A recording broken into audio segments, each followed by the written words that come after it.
লইট্টে মাছের ফ্রাই ছাড়া লইট্টে মাছটা সহজে রান্নাই কেউ করতে চান না। লইট্টে মাছ নাকি ভেঙে যায়, ঝুরঝুরে হয়ে যায়। কিন্তু আমি আজকে যে পদ্ধতিতে রান্না করে দেখাবো, স্বাদে তো অতুলনীয়, একই সাথে লইট্টে মাছগুলো বেশ আস্ত আস্ত থাকবে। তো বাজার থেকে প্রথমে লইট্টে মাছ কিনে এনে ফ্রেশ করে একটু কেটে রেখেছি। এবার আমি একটি চালনিতে রেখে দিয়েছি যাতে এক্সট্রা পানিটা ঝরে যায়। এক্সট্রা পানিটা ঝরে গেছে।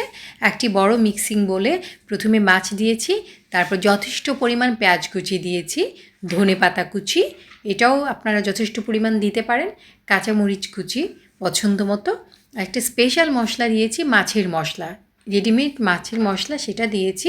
স্বাদ মতো হলুদ এবং মরিচ দিয়েছি এবং সাথে দিয়েছি লবণ। লবণটা কিন্তু কিছুটা কম দিব, এ ধরনের মাছ একটু লবণাক্ত, তাই লবণটা একটু কম দিব। এবার আমি কিছুটা তেল দিচ্ছি, তেলের পরিমাণটাও একটু বেশি দিতে হবে। তারপর হাত দিয়ে ভালো করে মিশিয়ে নিচ্ছি। চাইলে পেঁয়াজটা কাঁচামরিচের সঙ্গে একটু কচলে নেওয়া যেতে পারে। তারপর মাছের সঙ্গে খুব ভালো করে মিশিয়ে নেব। খুব উল্টে পাল্টে মাছের সঙ্গে মিশিয়ে নিলে মাছের মধ্যে মশলাটা লেগে যাবে।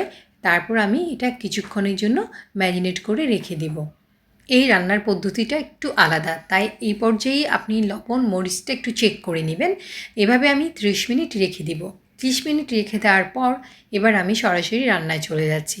একটা প্যানে কিছুটা তেল দিব, তেল দিয়ে এটাকে হাই হিটে গরম করে নেব। তারপর আমি মাছগুলো এভাবে দিয়ে দেব। আমি চেষ্টা করব মাছগুলো পুরো আকারে না দিতে, একটু মেলে ছড়িয়ে ছড়িয়ে মাছগুলো দিয়ে দেব।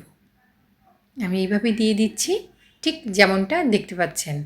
মানে একটা ছোট হাঁড়িতে ভরপুর মাছ রান্না করলে এই রান্নাটা ভালো হবে না।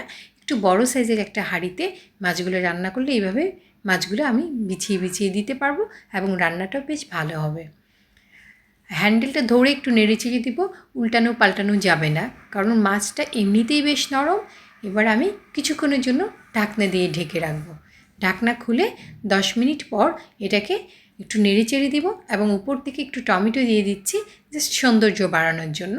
এটা টকটক স্বাদের বানাবো না, জাস্ট সৌন্দর্যের জন্য একটু ধনেপাতা এবং টমেটো দিয়ে দিচ্ছি। ধনেপাতাটা আমি আগেই দিয়ে দিচ্ছি, জাস্ট গার্নিশিংয়ের জন্যই এখানে আমি দিয়ে দিলাম।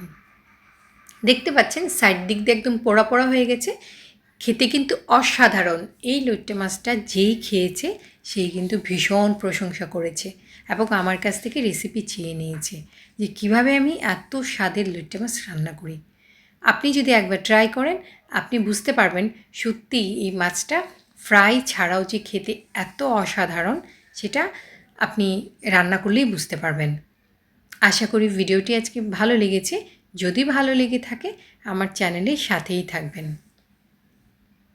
আমার কিন্তু ভীষণ লোভ লাগছে দেখে, এখন খাবেন যখন ভালোটাই খান।